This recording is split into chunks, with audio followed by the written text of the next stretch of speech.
Hi, everyone. We are with Arapahoe Libraries. We're the Teen Librarians, and throughout the year, we are going to be bringing you different book talks so we can give you some different ideas on what you might like to read. And we're going to start with introducing ourselves before we hop into them. So I'm Lauren. My pronouns are she and her. I'm Bridget. My pronouns are also she and her. And I'm Catherine. My pronouns are also she and her. Awesome. And Catherine's going to kick us off with our book talks. Yes, I'm going to start with an excellent choice if you like fantasy stories. This one is Sisters of Sword and Song by Rebecca Ross. It has like an ancient Greek feel almost in the society that they've set up. So if you like Greek times, it's not really mythology. There is magic. It's the story of two sisters, Evadne and Halcyon. They have a very close relationship, although Halcyon has been away training to be a soldier for a long time. The story starts off when she comes back to town. She's been arrested and she's being charged with murder. She is convicted of murder, and Evadne volunteers to take half of her sentence, to serve half of the time that her sister would. And so the story really gets going when the two of them are sent, Halcyon to prison camp, and Evadne is sent, she's enslaved and sent to work for this family. But what you find out is there's a bigger plot going on. The murder that Halcyon committed there's a reason that it happened. There is someone who is trying to overthrow the queen, and these two sisters have been pulled into this plot to stop her. The magic in it is really fascinating. I loved that piece of it, the way that the magic users use it, their magic. And then the relationship between these two sisters is great. I love sister stories, and this one was awesome. Awesome. The first book I'm going to talk about is called Glitch, and it is a super fun time travel book. And Regan and Elliot both go to the same school, and it's a school for glitchers. And essentially what their job is they have a special ability to go back in time and go to these certain time spots and keep people from messing with big events, because a lot of people want to change assassinations and things, but if they did that, it would send a ripple effect and change other things. So their job is to keep those events intact. But throughout school, you could tell right off that they really don't get along. They butt heads a lot. And as their training progresses, they realize that they might be like a power team. And so it's kind of important that they start learning and training together, especially after Regan discovers that she has received this letter from herself in the future. They call them butterflies, and butterflies are technically illegal. So she's trying to hide this fact, but in it warns her about an event that's supposed to be taking place. And in the current time, it's coming up pretty soon. And so she's trying to figure out to believe it or not, if she can let the person who's written in it know about it, because if they turn her in, she's in trouble, things like that. If you want a really fun, fast-paced time travel book that has a lot of tension that starts to build because of this butterfly that's happened, I highly recommend it. I really hope it ends up being a series, but as of right now, it's a one-off. So that is called Glitch. My first book is a graphic novel. It's called Gunnerkrigg Court, and it started out as a web series, so you can find it online there if you'd like. It's really entertaining if you like kind of magic school type stories. This one might be a good choice. Follows this kid, Antimony, who showed up for her first year at Gunnerkrigg Court. And this is a school, there's magic stuff, but there's science stuff, and she's making friends, she's figuring things out. She discovers there's some sort of ties between her parents and this school, and one of the things that I really love is it blends tech and magic really well. So there's robots running around campus. There are demons. Like, she has this cute pet, like not pet, but like a little stuffed dog creature, and it ends up possessed by something, question mark. There are forest gods. There's like robots mashed up with forest gods. It's a very weird story, but it blends all of these elements, the school elements with mystery, with lots of question marks. It's really entertaining. The art style is very cartoony, really fun. It's a little bit, I wouldn't call it horror, but it gets a little weird at times. So just know that going in. And it's a long series, so if you like it, there's plenty to read. That one's Gunnerkrigg Court. I'll start my next one off with a confession. I have an irrational fear of space that is tied to my irrational fear of being trapped places and claustrophobia. All of these things come together to mean that I don't like space at all. So In the Red by Christopher Swidler gave me a little bit of anxiety, but was such a compelling story. It's set on Mars. We've started colonizing Mars, and the main character is Michael. He lives there with his family. His dad is a researcher who mostly works outside of the colony at a research station. And Michael has not been able to go outside of the habitat where the civilization has been set up because he has anxiety attacks. I really identified with him on this part of it. Anytime he goes out, he starts to have an anxiety attack, and he usually passes out and somebody has to bring him back in. But the story starts off when a solar flare knocks out power to all of the different habitats and things on the planet, and they lose contact with Michael's father, who's out at the research station. So he decides that he's going to go out. This was a bad idea. He shouldn't have done it, but he did it anyway. He decided he was going to go out and try to make contact with his father and help bring them back. Things don't go to plan. They start to run out of air, all sorts of stuff. It is very intense, but it is a really good adventure and survival story.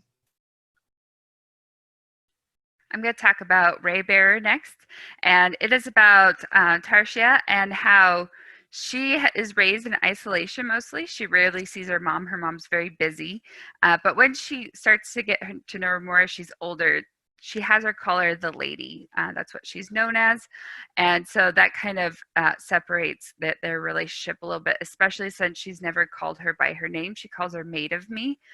So there's a little bit of tension there, but when she's older, her mom, the lady, has decided to send her to the capital to compete for a spot that is very rare with the Crown Prince's Council of 11. They are essentially bound by what's called a ray, which is stronger than blood. They will serve the prince as long as he reigns and things like that. They have different abilities.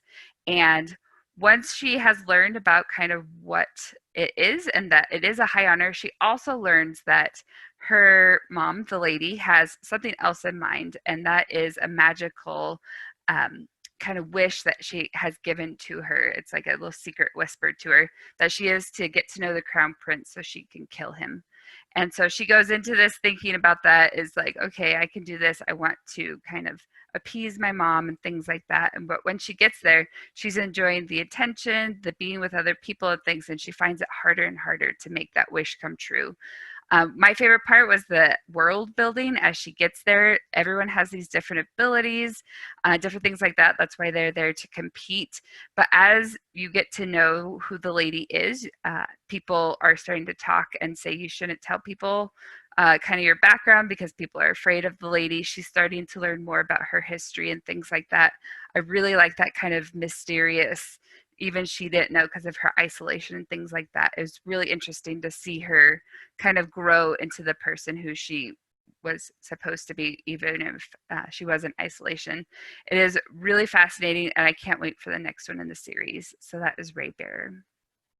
So my next is a departure from both of those. It's called They Call Me Coro, and it is a sort of more realistic type story. It's about this kid who lives in the United States on a border town with Mexico, and it's sort of the story of his 7th grade year. He's about to start 7th grade, but it's written, if you like Kwame Alexander, if you like the crossover, this might be one that you would enjoy because it's written in verse, sort of that lyric style, and each piece of the story is written in a different type of poetry, very similar, honestly, to Kwame Alexander, and it's really good. It mixes together stuff that's really funny. There's this whole like haunted toilet part of the story with the zombie hand that attacks you. It's ridiculous. There's like the kind of day-to-day stuff with, he has a group of buddies at school, they're into like sports, they're into video games. He meets this girl named Joanna that he kind of is maybe into. She's amazing. I love that character, and it blends all of that together, the family stuff, the like day-to-day school stuff, the ridiculous. There's a bottle rocket fight at one point. Don't do that, but reading about it is really entertaining. So it's a good choice if you're looking for something that gives you that real life type of story, and it's a little bit, because of the style that it's written in, it's a little bit shorter than some of our other books if you're looking for something that's more of a quicker read. So it's fun. All right. My last one is Elizabeth Webster and the Court of Uncommon Pleas, which is an excellent choice if you like supernatural mixed with funny. Highly recommend it. The main character, Elizabeth, is really fun. I wanted to be her friend throughout. I identified with her really quickly. She is trying to keep a low profile at lunch one day when the star of the swim team comes up to her and basically convinces her to come to his house to help tutor him. She agrees because she could use some extra money. When she gets there, she finds he's brought her there under false pretenses. There's actually a ghost in his bedroom that has been calling her name every night, and so he has brought her to see if she can figure out what's going on. All of this ends up leading to them searching for her father, because she thinks that the ghost is actually saying her father's name. Her father is an attorney. He's part of the law firm Webster and Son, attorney for the damned, and he takes the cases of vampires and ghosts and trolls and all kinds of other creatures of the night.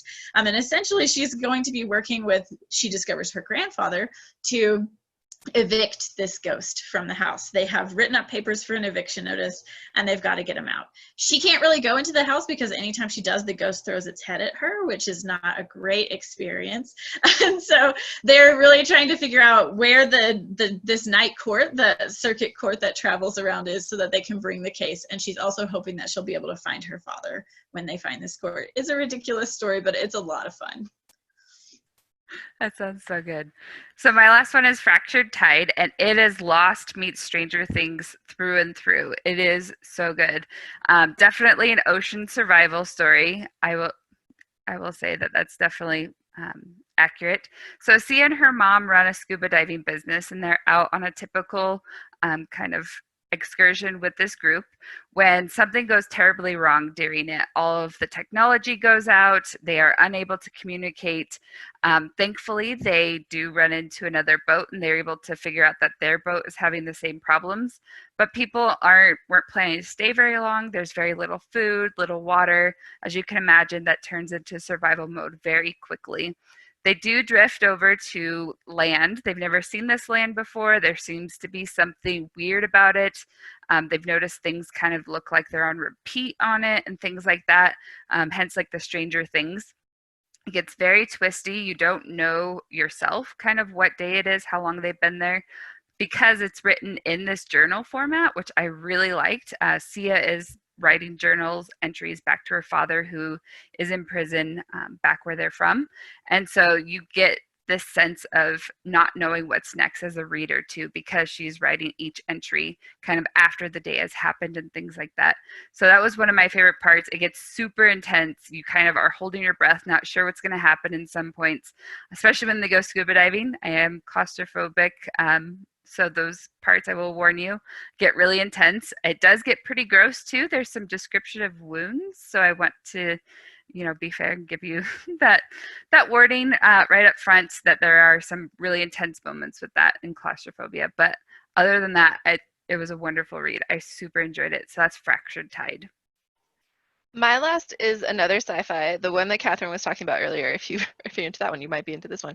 So it's called Orion Lost, and it follows this group of 6 teenagers who are on a colony ship, and it's jumping as it's going farther and farther out into space. So they're in classes together, they're getting to know each other, and when the ship jumps, everyone on it has to go to sleep, where all of your memories are kind of backed up, sort of downloaded and backed up to the ship, and then they're reinstalled in you when you wake up. And on one of these jumps, the main characters wake up only to discover that nobody else is awake. All of the memories for all of the adults, everyone on the ship, were damaged during their sleep. So they can't wake up. They have no memories. They can't function.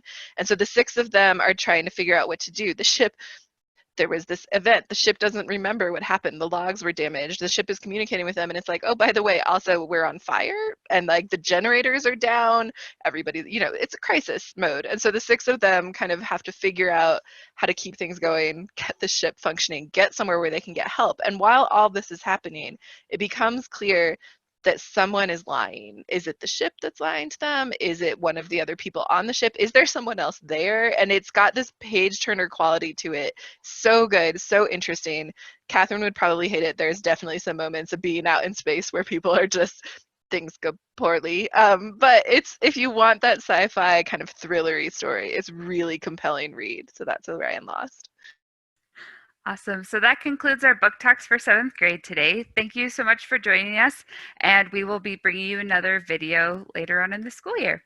Thank you. Bye.